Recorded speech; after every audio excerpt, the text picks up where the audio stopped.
Bien, bonjour à tous. La séance d'aujourd'hui, c'est consacrée à l'utilisation de la maquette, à la visualisation des éléments qui sont à l'intérieur et à décrire un peu l'interface de Revit qui parfois peut être un peu euh, interrogative. Donc on va essayer de décrypter certains éléments. Alors c'est toujours un peu compliqué de vous présenter les choses sans en avoir forcément besoin, de faire une description un peu détachée du fonctionnement et de la démarche. Mais c'est quand même pratique parce que vous allez être amené à vous poser des questions en disant bah, je veux camoufler un élément, afficher un élément, les uns par rapport aux autres, et vous aurez du mal à, à le trouver intuitivement. L'idée, c'est de regarder cette vidéo avant pour se dire voilà les possibilités du logiciel, je vais pouvoir aller dans cette direction-là. Alors, je vais vous présenter ça rapidement. Ici, je vais partager mon écran en reprenant l'application de la dernière fois. Donc on a tracé des murs, on a placé des portes. Vous avez compris le principe de la création des éléments, des objets sous Revit. Voilà l'outil. Je vais agrandir. Je vais repasser en, euh, en niveau 0. Voilà, on a travaillé sur ces différents éléments. Je refais un petit descriptif. On a nos élévations qui sont ici. Une remarque lorsqu'on a sur le bouton élévation, on passe en surbrillance en fonction de l'élément qu'on est en train de survoler. Donc si on clique sur cet élément-là, par exemple sur l'élévation, mais sur la pointe, sur la flèche de l'élévation, on voit apparaître la zone étendue sur laquelle se développe cette élévation. On peut bien sûr réduire la taille de nos élévations. Elles vont jusqu'au est et ouest, c'est logique. Elles allaient jusqu'au sud, là, ici, et je peux réduire la taille grâce aux grilles bleues, là, les doubles flèches vertes, bleues, pardon, que je peux attraper et réduire. Donc ça, si je clique à côté, je sors de cette sélection-là. Si cette fois-ci je vais sur le cercle et je passe en surbrillance, vous voyez que le symbole est modifié. Et si je coche, le petit triangle apparaît à une autre extrémité. Ce qui veut dire que à partir d'une seule élévation, je peux avoir plusieurs orientations visuelles. Et vous voyez qu'il incrémente automatiquement au niveau de l'élévation est, nord, sud et ouest. Il crée une élévation 1C. Et si je coche un deuxième élément, 1B, etc., etc. Alors, ça peut être utile dans certains cas de figure. Pour l'instant, bien sûr, on ne voit pas trop l'intérêt. C'est vraiment dans des projets qui sont un peu plus élaborés avec de nombreux bâtiments. On sera amené à utiliser ça, ces éléments-là. Si on veut les déplacer, alors je l'ai peut-être déjà montré, mais une sélection de droite vers la gauche, comme sous AutoCAD, pour avoir tous les éléments qui sont en intersection. C'est celle qui me paraît la plus judicieuse à chaque fois pour sélectionner. Et quand vous passez sur votre symbole, quelle que soit la position, vous allez avoir cette double flèche et vous allez pouvoir déplacer votre élévation. Alors c'est ce que j'appelle un barbule, mais c'est un peu un terme un peu plutôt personnel que normalisé pour ces éléments-là d'élévation. Bien alors, c'est intéressant de voir qu'on peut également, on pourra les faire disparaître des différentes vues, ne pas les faire enfin, visualiser. Alors je continue sur ce qu'on a tracé ici à l'intérieur. On a le DWG qui apparaît ici, qu'on a simplement au niveau de l'insertion, on a importé CAO. D'accord? Donc là, si je reviens, vous voyez toujours dans la partie droite, quand vous êtes un peu perdu dans les opérations que vous avez au niveau de vos sélections, regardez bien cette partie-là. Cette partie-là est consacrée à la sélection sur laquelle on était placé. Donc notamment ici, sur les requêtes qu'on peut faire à l'intérieur d'un calque, si on veut travailler sur le calque. Autre remarque, c'est quand je sélectionne l'élément et je vois où est situé ce DWG. Alors ça sera intéressant lorsqu'on aura plusieurs DWG qu'on visualisera à différents niveaux. On placera le rez-de-chaussée au rez-de-chaussée et ainsi de suite. Donc on aura une succession de plans qu'il faudra gérer. On peut bien sûr modifier le DWG qu'on a importé en changeant son unité ou en apportant un facteur d'échelle. Alors c'est intéressant lorsque vous vous rendez compte que quand vous mesurez sur votre plan, et vous avez les outils mesurés, un peu comme dans AutoCAD, ici, quand vous mesurez votre plan et que vous n'êtes pas à la bonne unité, vous avez une cote temporaire qui s'affiche ici, vous la voyez à peu près, elle est assez petite. Alors l'information au niveau des unités, bah là, le DWG, vous pouvez le modifier pour l'adapter si jamais vous avez un souci. Alors bien sûr, on peut se rappeler que si on passe au 1/50e, tous les éléments sont notatifs, tout ce qu'on a mis en place au niveau des axes, etc., s'adapte au niveau de l'échelle. Donc si je reviens ici euh, pour faire une mesure, bah, je verrai automatiquement euh, les éléments s'adapter. Alors j'ai une question qui m'a été posée sur ces cotes temporaires, on le verra un peu plus tard, sur la taille et sur les modifications.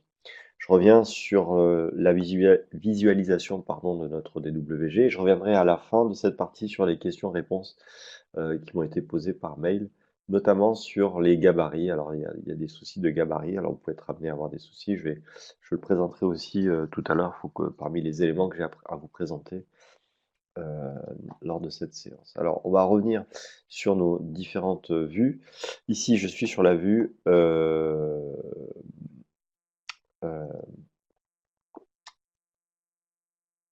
je suis sur la vue du niveau 0.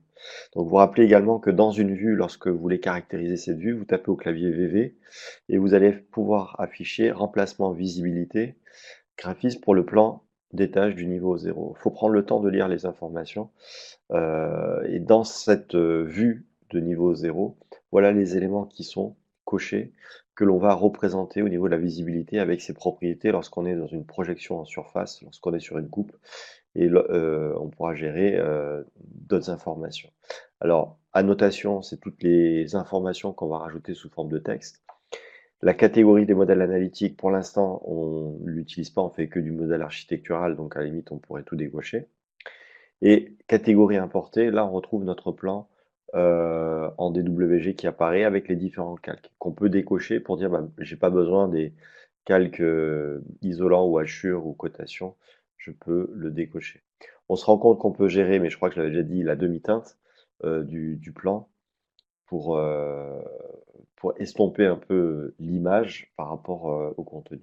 Alors les filtres, c'est intéressant, c'est pouvoir filtrer automatiquement des éléments en sachant que lorsque vous voulez faire une sélection, on en a parlé aussi un petit peu la dernière fois, c'est que quand vous cliquez sur un élément, vous allez pouvoir faire un clic droit et euh, pouvoir le masquer dans la vue, soit l'élément qui est sélectionné, soit toute la catégorie euh, sélectionnée. C'est-à-dire si c'est une cloison, ça fait partie de la famille des murs, et donc tous les murs vont être ici masqués. Donc si je fais ça, je masque tout. D'accord? Donc, euh, alors, on va voir que vous avez ici affiché les éléments cachés, c'est la petite lampiote qui est en bas, on va décrire tout ce qui est en bas et voir que si maintenant j'affiche tout ce qui est caché, je retrouve ma cloison, je refais un clic droit et je fais afficher dans la vue toute la catégorie mur et je peux enlever l'élément caché, je vois apparaître tous mes murs qui reviennent ici. Alors on peut mixer un peu les deux, à la fois les boutons qui sont en bas et en cliquant directement dessus, bien qu'il y ait des subtilités entre les deux modes de sélection, on le verra un petit peu plus tard. Donc on peut, lorsque vous avez des éléments et que vous êtes habitué un petit peu à l'utilisation d'AutoCAD, que vous voulez geler des éléments, vous voulez les mettre dans des formes de filtres. Mais les filtres, en fin de compte, en l'occurrence ici, c'est les familles en fait d'éléments. Donc lorsque vous sélectionnez un élément et que vous faites masquer dans la vue par catégorie, en fait, c'est le même principe que sélectionner ici toutes les occurrences. Sauf que, donc, sélectionner toutes les occurrences visibles dans la vue. Donc là, il sélectionne toutes les occurrences. Alors la différence des occurrences et de ce qu'on a fait juste avant, c'est que vous voyez que là, c'est que les cloisons de même nature qui sont sélectionnées.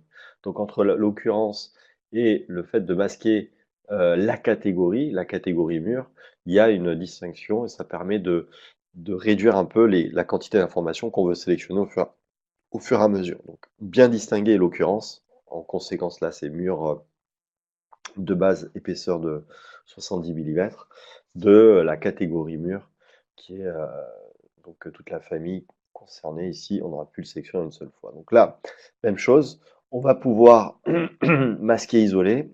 Alors par contre, lorsqu'une sélection est mise en place, on va pouvoir isoler la catégorie, isoler l'élément. Par exemple, on peut ici masquer les éléments qui sont à l'intérieur. On les fait disparaître.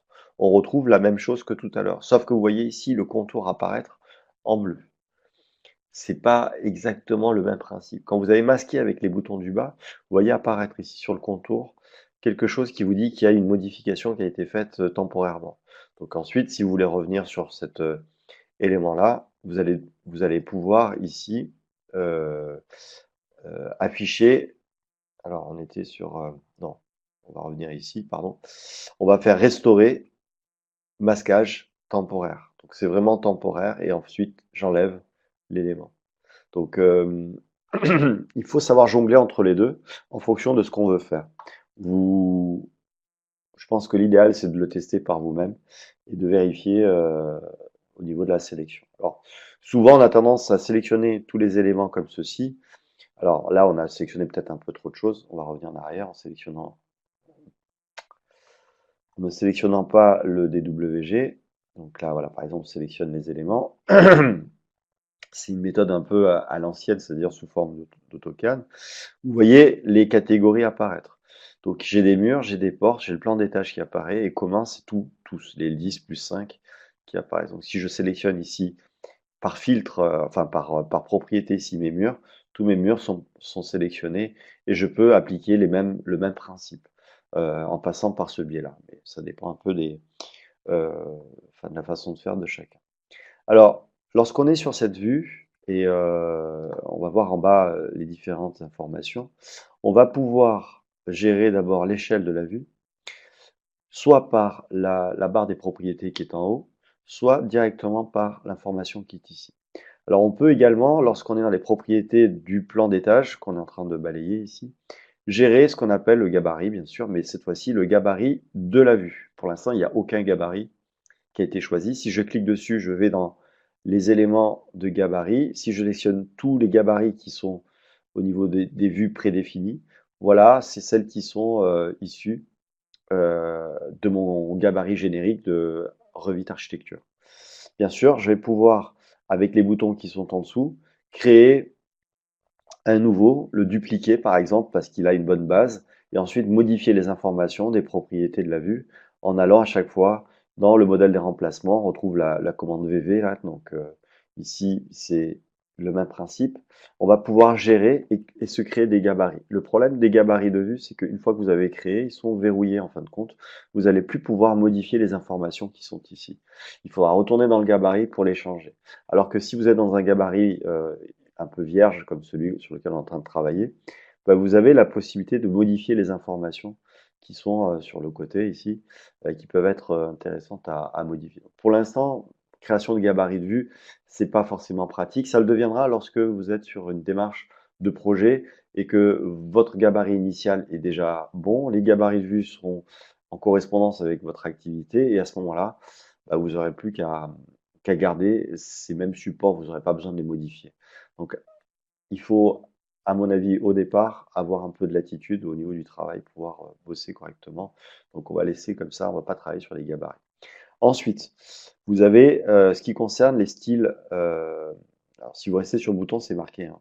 Vous avez les niveaux de détail de vos éléments. Alors, si je zoome à peu près, je suis au 50e, et que je me mets sur un niveau de détail faible, vous voyez que le mur est représenté par ces deux traits de nu intérieur et extérieur. On voit que l'épaisseur de notre mur, sans sa composition. Bien sûr, lorsqu'on passe en moyen, on voit apparaître le contenu, et en élevé, en fonction de l'échelle, bah là vous allez voir les détails apparaître au niveau des cloisons et des murs. En fait, c'était surtout les portes qui, ici, interviennent au niveau de notre schématisation. Bien, le bouton d'à côté, il va s'agir du style visuel. Alors, vous voyez qu'il est en forme de cube, et on va le représenter en allant sur notre vue 3D. Si vous n'avez pas de vue 3D dans votre fichier enfin, de démarrage de projet, vous allez dans l'onglet ici vue 3D, vous déroulez et vous créez une vue 3D par défaut. Alors, si vous en avez déjà une, si vous recliquez, il ne vous en crée pas une, il va directement sur la vue 3D. Sur cette vue 3D, elle s'affiche ici. Je vais pouvoir alors Voilà, enlever la zone cadrée visible. Pour l'instant, ça n'a pas d'intérêt que vous voyez la zone cadrée. Donc vous devez avoir quelque chose qui représente, qui se, qui s'apparente à ça. C'est-à-dire qu'on a ici, on avait géré les cloisons pour qu'elles soient un peu plus basses que les murs, histoire de voir la sélection. On avait installé des cloisons, des murs, des portes intérieures et une porte extérieure sur notre modèle. On voit apparaître le DWG ici, qu'on pourrait bien sûr, en faisant un clic droit, masquer dans la vue l'élément considéré. Comme ça, on ne le voit pas dans la vue 3D, on le voit que dans la partie qui nous intéresse. Ça peut être plus judicieux. Ensuite, au niveau de la visualisation, c'est une vue 3D, c'est pas une perspective. On va pouvoir se créer une perspective, on verra ça juste après, en fonction de ce qu'on veut faire. L'objectif, c'était de voir les boutons qui sont en bas et voir le distinguo. Si je suis en filaire, bon, c'est classique comme dans AutoCAD, un peu le même principe. Je suis en image filaire. Ligne cachée, c'est intéressant parce que ça apporte un peu plus, un aperçu un peu plus réaliste, je dirais, que le filaire classique. Et ainsi de suite. Sur l'ombré, on va faire apparaître de l'ombre sur nos éléments, ce qui donne l'effet de relief, les couleurs uniformes, l'élément réaliste, où on applique aux matériaux de notre mur, on applique, alors là ça rend pas très bien parce que le choix des matériaux, c'est pas, on l'a pas vraiment appliqué. Et le dernier, c'est lancer de rayon. Alors bon, pour l'instant, vous voyez pas grand-chose, mais ça fait comme un calcul de numérisation de votre modèle pour en établir quelque chose ouais, de plus sophistiqué, plus élaboré. Alors faites attention, une fois que vous êtes rentré là-dedans, le ruban passe en grisé. Vous pouvez plus faire grand-chose. On peut à part basculer dans les fenêtres. Notre ruban étant verrouillé, c'est toujours pareil. C'est à droite ici où vous avez des boutons de, de déblocage entre guillemets qui permet de sortir du lancer de rayon interactif. Donc là, je vais fermer et je déverrouille mon système. Je vais revenir sur un style visuel en ligne cachée ou même en ombré. Ça sera un petit peu plus intéressant pour vous présenter ce qui va suivre. Donc là, ces styles visuels, on les a balayés, mais on a une option d'affichage et de graphisme qui est très intéressant, qui va vous permettre d'améliorer votre contenu.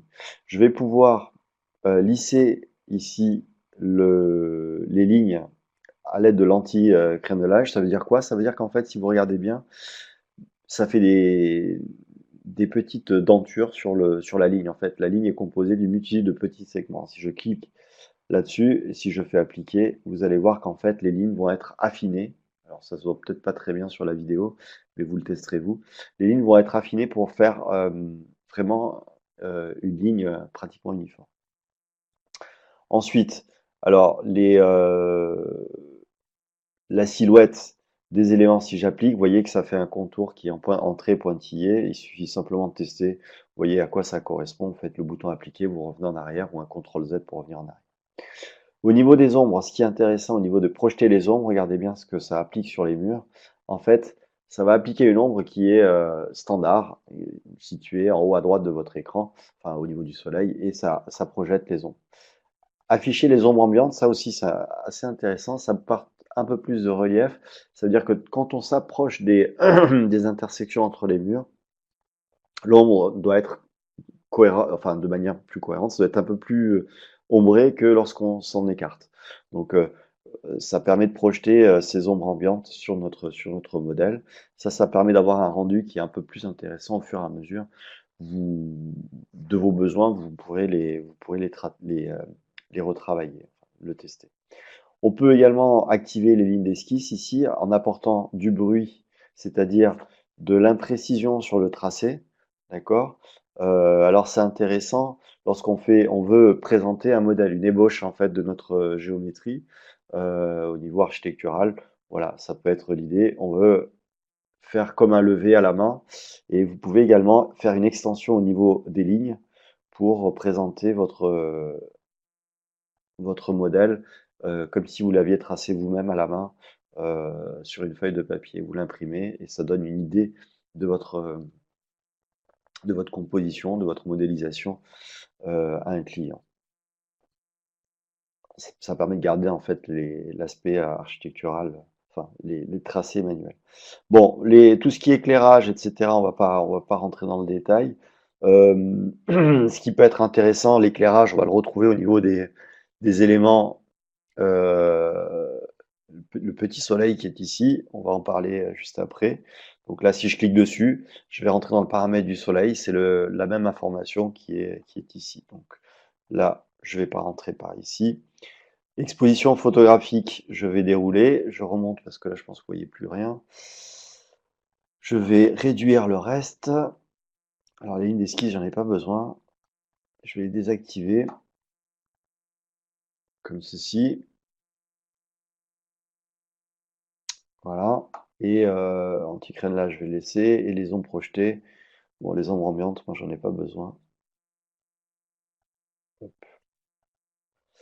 Voilà, je reviens sur un modèle un peu plus cohérent. Alors là, j'étais sur la trajectoire du soleil. Ombre active, je peux désactiver les ombres sur notre modèle. Donc c'est le bouton qui est ici. Et à côté, trajectoire du soleil, on peut aller dans le paramètre du soleil et regarder comment ça se met en place. En fin de compte, c'est intéressant pour faire une étude d'ensoleillement sur votre projet. On peut bien sûr créer euh, un paramétrage qu'on va enregistrer qui nous servira pour présenter, même chose pour faire visualiser au client l'éclairement sur la façade ou sur son bâtiment, une fois qu'il a été modélisé en entier. Pour faire une étude d'ensoleillement, on va cliquer ici sur toujours. On va choisir un emplacement. Donc ici, en cliquant sur les trois petits points, vous allez pouvoir avoir accès à un site et lui définir la position géographique de votre modèle. Donc là, on va pas rentrer, mais liste des villes par défaut, on peut aller choisir les différentes villes. Alors c'est toute la, ici si je me mets à 43 degrés 36 et si je me mets à 7 degrés 3, on va regarder, on fait OK. Donc là, c'est l'emplacement qui est défini par l'utilisateur. Ensuite, je vais donner une date, c'est le 20 avril, donc c'est aujourd'hui. À l'heure à midi, c'est l'heure d'aujourd'hui aussi. Je vais l'appliquer sur le plan au niveau du sol. Je peux enregistrer les paramètres et je vais appliquer ici, hop, sur mon modèle et je valide OK. Alors là, je vois pas les ombres, je vais les activer. Et l'ombre est de l'autre côté. Si je fais Shift molette centrale, comme sur AutoCAD, je vois apparaître ici l'éclairage. Alors l'éclairage, toujours le même principe. Ici, j'ai pas défini le nord géographique sur mon modèle. Donc ça serait intéressant d'avoir aussi cette information clé, c'est-à-dire une orientation du bâtiment qui sera plus proche de la réalité.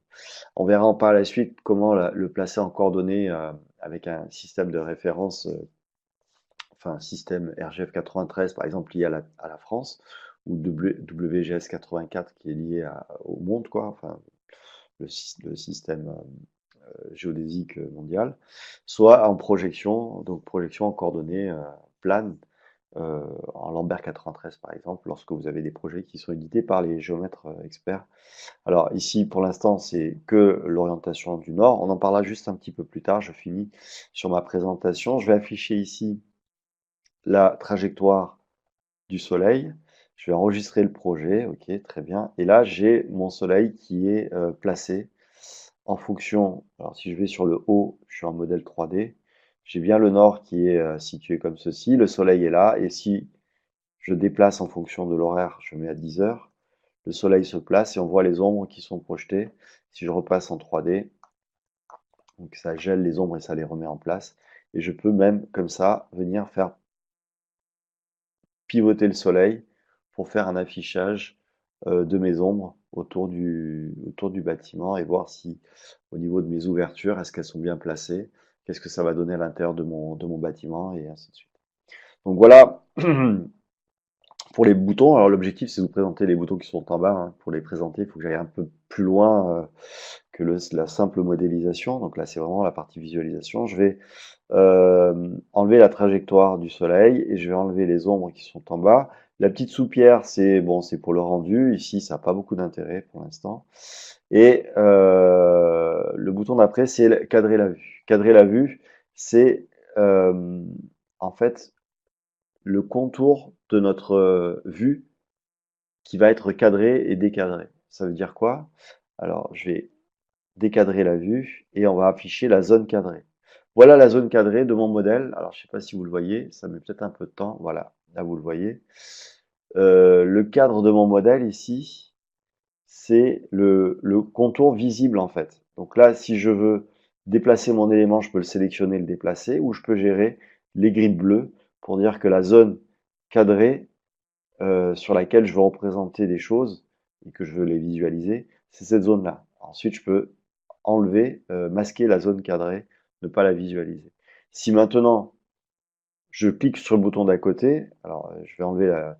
Vous voyez qu'il ne se passe rien, c'est logique parce qu'en fin de compte, mon cadre est bien en dehors du dessin. Si par exemple je veux faire un cadrage pour étudier que le bâtiment A ou le bâtiment C dans cette vue 3D, voilà le cadre, comment il est affecté, et je peux afficher le contour visible du cadre, et maintenant, si j'enlève la visualisation du cadre, bon, je vois plus rien, enfin, je vois pas le contour du cadre. Si par contre je clique là, je verrai qu'une partie du bâtiment. Donc quand je pivote, faites bien attention, vous pivotez votre modèle à l'intérieur de votre fenêtre, à l'intérieur de ce cadre en fait. Donc c'est pas, vous n'avez pas fait une réduction de votre modèle, vous avez simplement fait un cadre 2D dans lequel vous allez pouvoir visualiser. Alors c'est très peu, enfin moi je l'utilise assez peu. Je, je- pour l'instant sur les projets qu'on est amené à travailler, on a quand même besoin de l'ensemble du bâtiment, même en 3D. Donc autant ne pas afficher le cadre et laisser la zone assez grande, voilà, pour pouvoir travailler correctement tout autour. On verra comment faire pour réduire la taille de votre modèle. C'est pas forcément dans cette vue 3D que c'est intéressant d'afficher la zone cadrée et ensuite de cadrer ou ne pas cadrer la vue. C'est plutôt dans une vue en plan que ça a de l'intérêt. Alors ça me permet d'introduire cette notion de 3D coupé, clippé, comme on dit, clipping en anglais. Donc là, pour faire cela, je vais garder cette vue 3D qui est générique et qui est intéressante de base. Je vais cliquer droit sur 3D ici et je vais dupliquer la vue.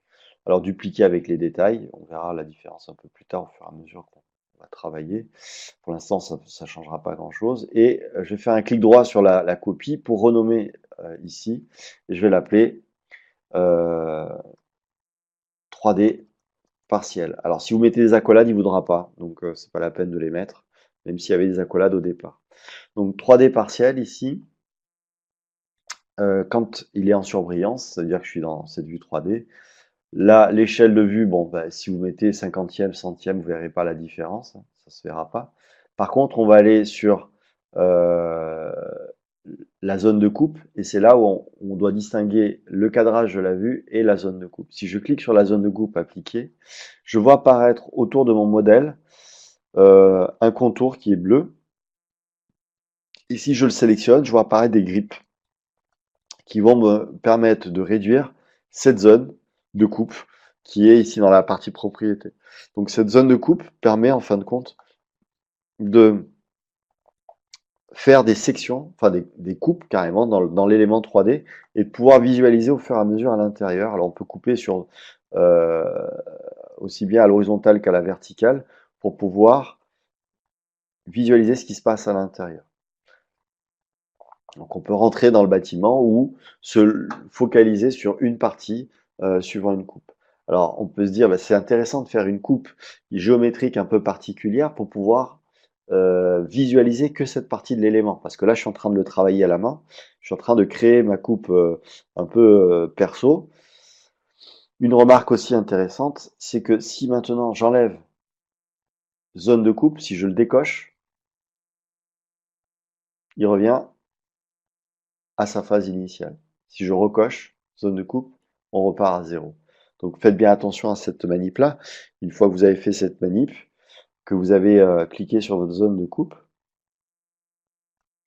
donc l'idée, c'est pas de décocher cette zone de coupe, hein. C'est de... Alors bon, cadrer la vue, on s'en fiche un peu. Euh,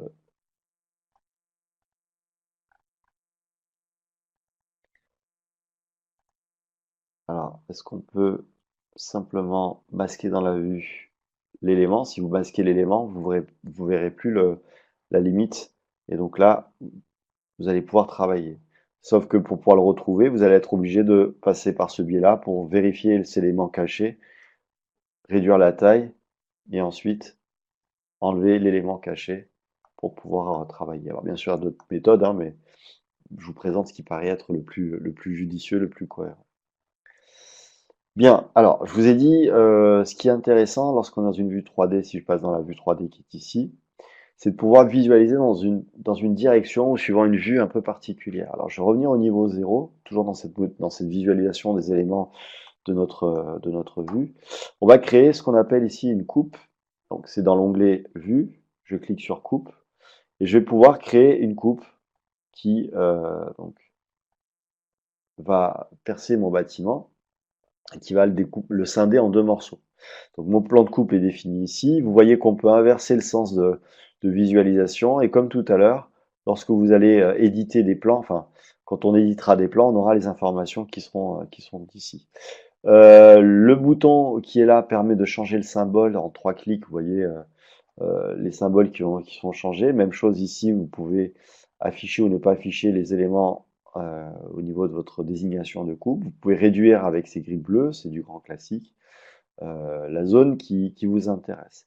Et vous avez au centre de cette coupe un petit bouton qui permet de ne visualiser que, enfin de casser en fait votre,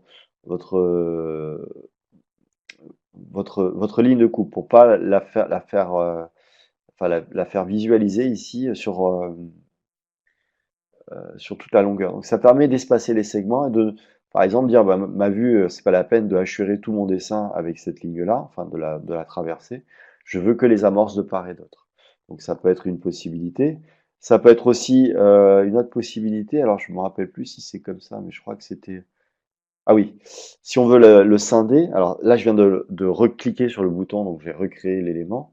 Et lorsque je clique sur l'élément qui est ici, c'est-à-dire ma ligne de coupe, j'ai toujours à droite ce qui caractérise les modifications de cette vue en particulier, et notamment scinder le segment. Donc si je scinde le segment, je fais apparaître un petit ciseau, un petit couteau. Alors vous l'avez peut-être pas de manière visuelle sur la vidéo, vous devez peut-être pas le voir, mais vous pouvez le refaire et vous allez faire apparaître un ciseau qui va vous permettre de découper ici l'élément et d'appliquer de part et d'autre, par exemple, euh, comme ça, hop, une brisure. Donc là, si je fais échappe, je sors une fois de ma sélection, deux fois échappe. Là, maintenant, je peux déplacer tout ce qui concerne ma coupe en disant, bah voilà, mon objectif, c'est de passer dans une pièce et dans une autre pièce. Donc je resélectionne, je vais décaler pour pouvoir voir un maximum de choses ici. Et voilà comment je veux circuler à l'intérieur de mon bâtiment au niveau de ma coupe. Donc là, il a créé automatiquement dans l'arborescence de mon projet la coupe 1. Si je double-clique dessus, voilà ce que ça représente. Alors bien sûr, on passe à travers la coupe. Et alors je ne sais plus si on a des ouvertures de l'autre côté, logiquement non. Si je vais voir au niveau de ma niveau 0, non, je ne dois pas avoir d'ouverture. Si je clique là-dessus, je suis limité à cette partie-là, donc c'est normal que je vois rien. Si je déborde, cette fois-ci je retourne, automatiquement, il va me tracer le contour du mur qui est à l'extrémité. Si j'avais placé une ouverture, il m'aurait bien sûr mis en place les éléments de l'ouverture dans le mur qui est en face. Là, je vois que le contour, l'amorce en fait de mon mur. Alors, je reviens sur le niveau 0. Je vous présentais ça pour vous dire, lorsque vous êtes dans une vue 3D, alors ça peut être intéressant de représenter le bâtiment suivant cette coupe qu'on a mis, cette coupe particulière. Donc, si je fais la même chose que tout à l'heure, c'est-à-dire que je vais dupliquer la vue 3D ici avec les détails, ça me fait une copie. Donc là, je vais la renommer de la même manière, renommer 3D suivant la coupe. Alors, on peut le faire suivant une coupe, mais aussi suivant d'autres élévations, hein. Ça peut être possible aussi. Donc, 3D suivant la coupe. Et dans cette nouvelle 3D, je vais aller faire un clic droit sur mon ViewCube et voir qu'il y a des informations qui sont possibles, et notamment sélectionner une vue d'orientation, sélectionner un sens d'orientation, mais là, ça va être plutôt une vue d'orientation, et je vais choisir ma coupe, il va la retrouver automatiquement suivant la coupe 1-1. Donc là, il m'a fait, suivant la coupe 1-1, si je fais avec ma molette centrale une réorientation, vous voyez le découpage suivant la vue 1-1. Alors, si je veux le déplacer, je peux le faire comme ceci, c'est-à-dire modifier le contour de, de cette zone de coupe qui a été établie. Ensuite, on voit que au niveau de notre cadrage, là, j'avais mis en place en fait une zone et la zone cadrée, si on l'affiche, on est en dehors au niveau de notre élément, donc il faut recentrer. Donc une fois que j'ai fait ça, je vais masquer la zone cadrée. Et donc, vous pouvez cadrer la vue, ça ne changera rien, mais bon, c'est intéressant quand même de cadrer la vue. Ensuite, dans cette vue-là, même chose, on peut masquer dans la vue l'élément que je viens de sélectionner, c'est-à-dire le contour. Donc voilà ce qu'on a au niveau de notre suivant la coupe. Alors je vérifie que il a bien fait les choses correctement. J'ai un doute, je vais aller vérifier quand même s'il a fait correctement. Alors là, c'est ma coupe. Ça, c'est mon élévation. Et en fin de compte, il n'a pas appliqué la coupe sur la totalité. Il n'a pas fait le décroché. Il a juste fait suivant la direction principale, j'ai l'impression. Ouais, et je pensais qu'il allait couper à l'intérieur un peu plus loin. Mais en fait, il peut pas le découper sur toute, suivant cette forme-là, a priori. Je pensais qu'il allait le faire, mais il a gardé la coupe droite, quoi. Parce que la zone de coupe, vous avez vu, c'est un bloc, c'est un contour uniforme. Bien, voilà pour les grandes lignes, pour la partie visualisation. Je voulais vous présenter d'autres éléments. Alors, euh, je sais plus ce que j'avais dit au niveau euh, création des élévations.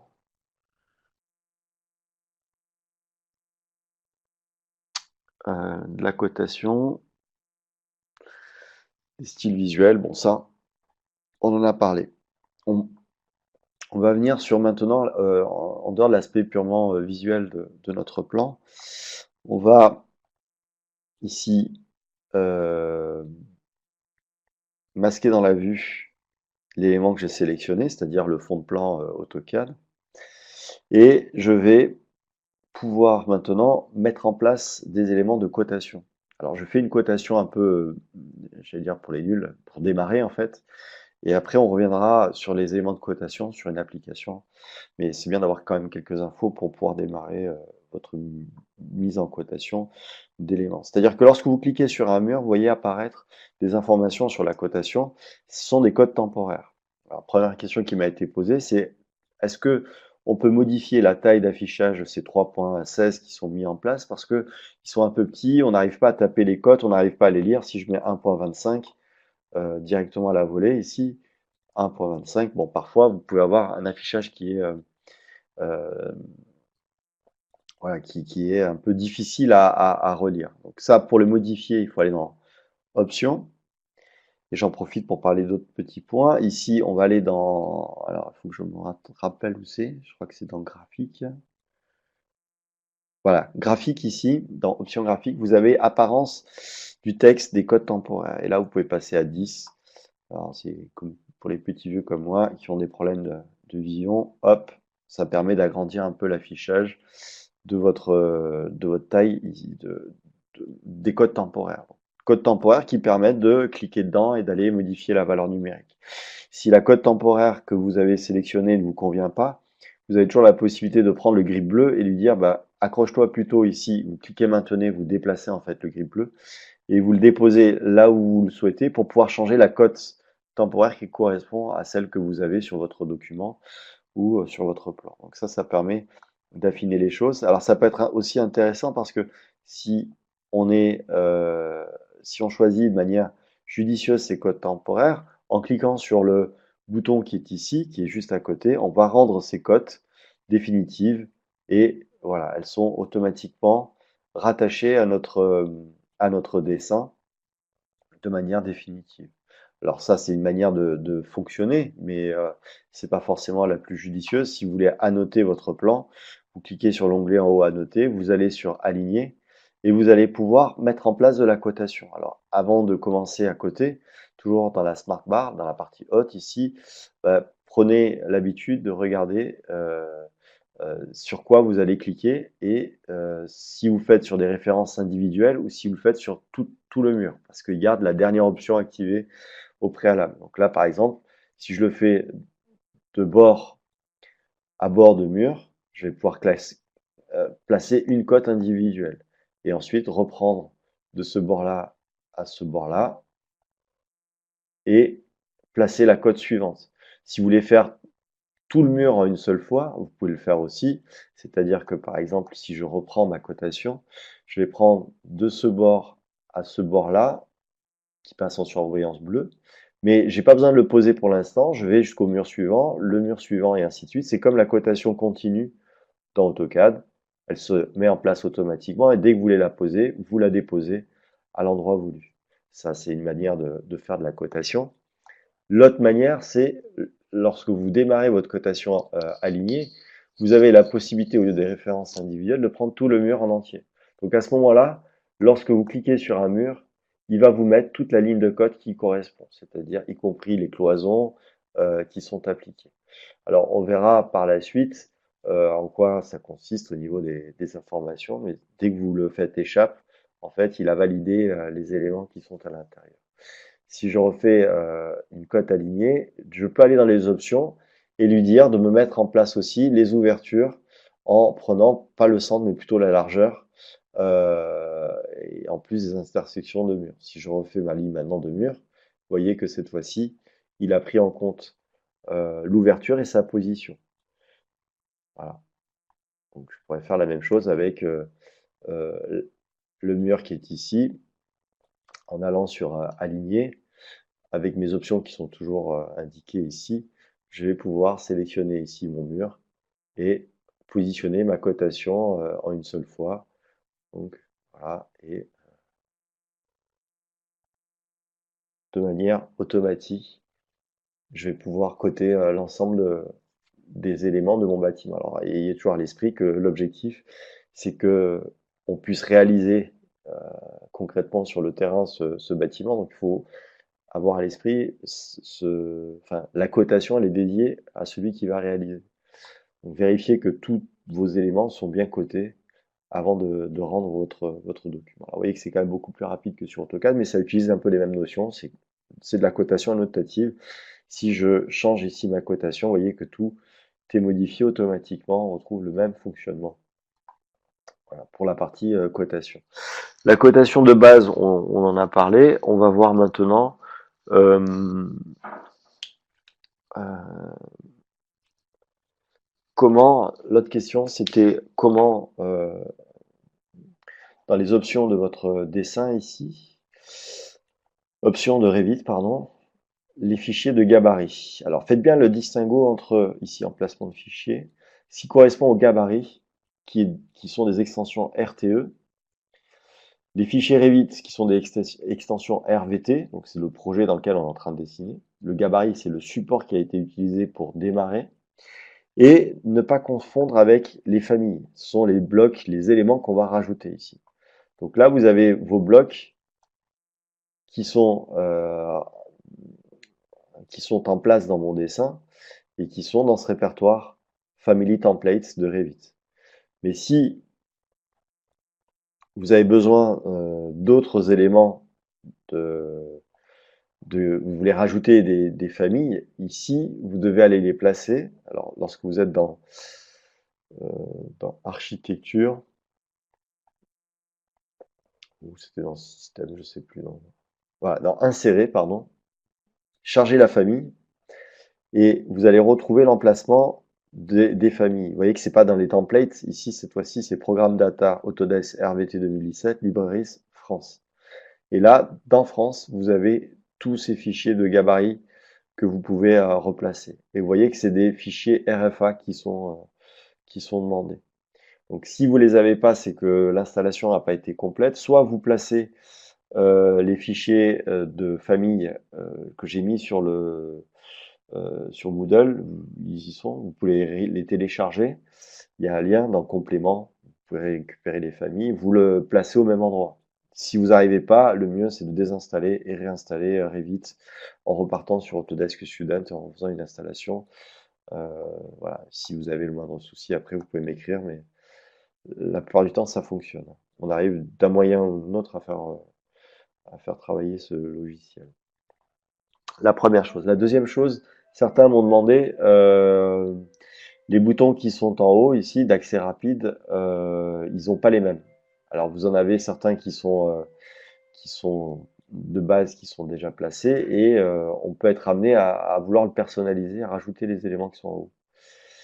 Ici, c'est assez simple. Vous allez sur votre ruban et vous êtes par exemple sur basculer la fenêtre, faites un clic droit et vous allez pouvoir ajouter à la barre d'outils d'accès rapide. Pour les boutons que vous utilisez le plus souvent, par exemple la vue 3D, vous les basculez dans la vue 3D rapidement sans avoir à passer par l'arborescence de votre projet, parce qu'il faut dérouler, remonter, etc. Donc là, on peut directement basculer grâce à ce bouton-là.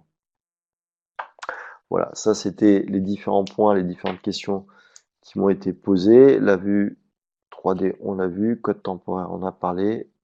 Les éléments qui sont là. Et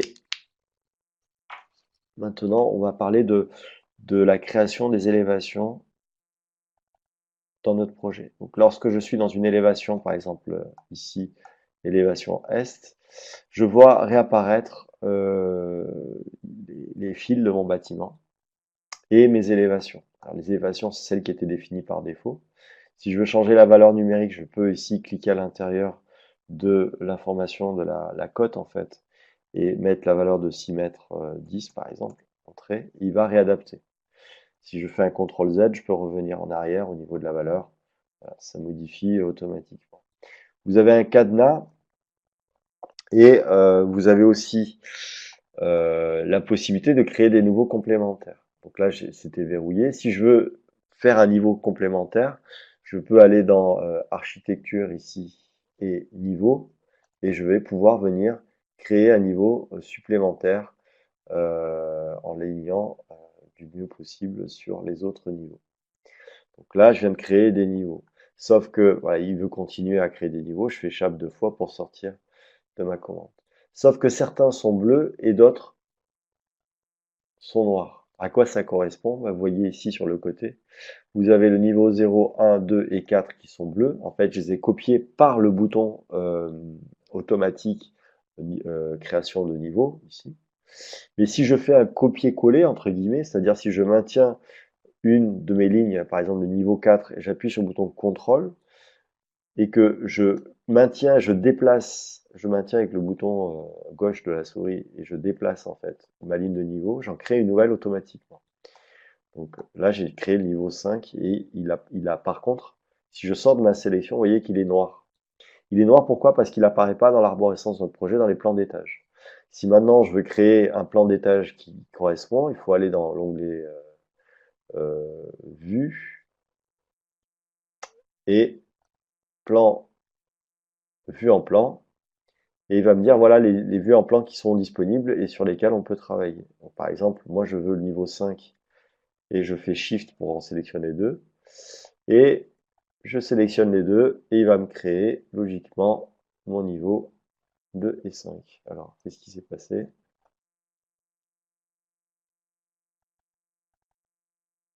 Ah oui, mais je les ai mis dans plan structurel. Oui, je les ai créés dans 3 et 5 ici, dans plan structurel. Vue en plan, j'ai pas créé des vues, des plans d'étage, pardon. Donc plan d'étage, je retourne, vue en plan, plan d'étage ici, donc 3 et 5, je les sélectionne et je valide. On verra les différents plans à quoi ils correspondent, mais c'est comme ça qu'on va pouvoir gérer la création de nos plans s'ils ne sont pas effectivement dans les... Alors je vous dis ça parce que voilà, c'est des choses que vous pouvez être amené à créer, vous dire mince, ça fonctionne pas, ça marche pas. Si ça marche, parce qu'il a un mode de raisonnement en fait. Et il faut s'adapter à son mode de raisonnement et éviter d'aller sur une voie sans issue. Bon, voilà les principaux éléments qu'on retrouve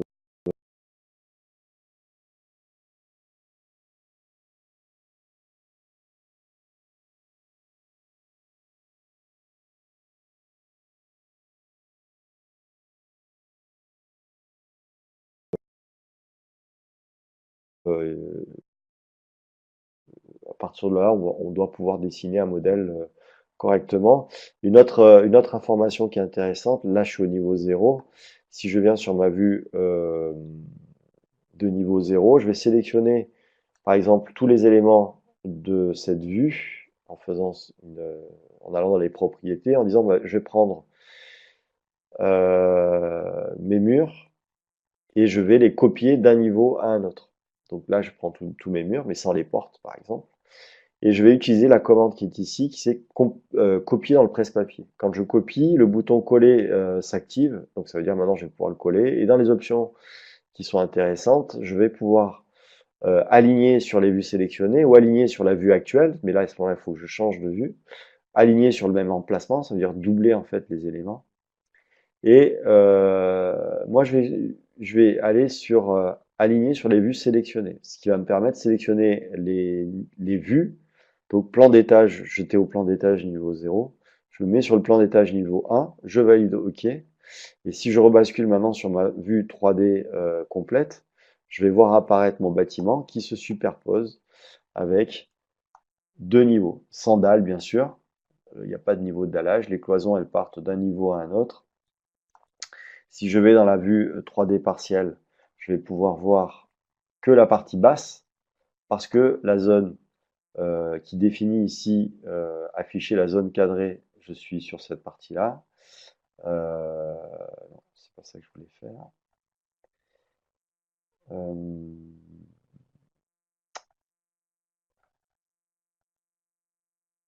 Voilà. Donc là, j'ai masqué ici la zone de coupe. Donc si je veux agrandir la zone qui est visible, il faut que j'agrandisse cette zone de coupe pour pouvoir bien visualiser mes éléments. Donc je déverrouille et je vois apparaître mes deux niveaux. Alors souvent, la trame d'un bâtiment, elle est identique ou à peu de choses près entre un niveau et un autre. Ça permet d'accélérer les cadences de production parce qu'on va prendre un niveau, le copier au-dessus, modifier les deux, trois portes, ouvertures, murs, épaisseur d'éléments, hop, et on va copier les, les éléments d'un niveau à un autre. Alors s'ils montent jusqu'en haut, bah, c'est c'est possible d'aller jusqu'au dernier niveau en une seule fois. On peut gérer aussi les murs, plutôt que de les gérer comme ça. On peut sélectionner un mur et lui dire que au niveau de sa contrainte de niveau supérieur, alors là je suis sur une ouverture, il vaut mieux aller sur le niveau 0, on clique, on sélectionne un mur et au lieu de copier-coller en montant, on peut aussi dire que la contrainte supérieure, donc décalage ou contrainte supérieure, lui dire que c'est jusqu'au niveau 4 ou 5 ou 6. On applique, alors là il va me dire que ça se superpose avec un autre élément, il n'a pas tort. Donc si je reviens sur la vue 3D, voilà ce que ça donne. Alors bien sûr j'ai deux murs qui se superposent. Celui-là j'aurais peut-être intérêt à le supprimer pour que ce soit cohérent au niveau de mon modèle. Donc voilà les différentes méthodes aussi de production au fur et à mesure de notre projet. On peut soit copier-coller d'un niveau à un autre l'enveloppe, en sachant que par la suite, au niveau de nos coupes, on sera peut-être amené à lier le mur du bas avec le mur du haut, ou créer un mur qui part du bas et qui monte jusqu'en haut, avec des impacts sur toute l'analyse de notre modèle analytique par la suite, lorsque on aura à traiter la maquette sous l'aspect structurel, ça aura des impacts sur la modélisation. Parce qu'un modèle avec un mur posé sur un autre mur, sur un autre mur, avec des ouvertures et des poutres qui arrivent dessus, ou des... Voilà, si, ça ne sera pas la même analyse, il faudra faire attention aux différents modes de fonctionnement et de modélisation pour la partie architecturale et après pour la partie structurelle.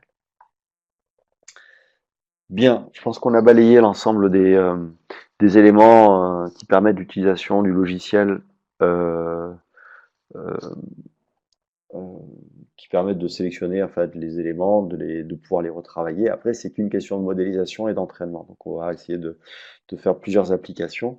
On reviendra sur l'aspect cotation, qu'on redéveloppera.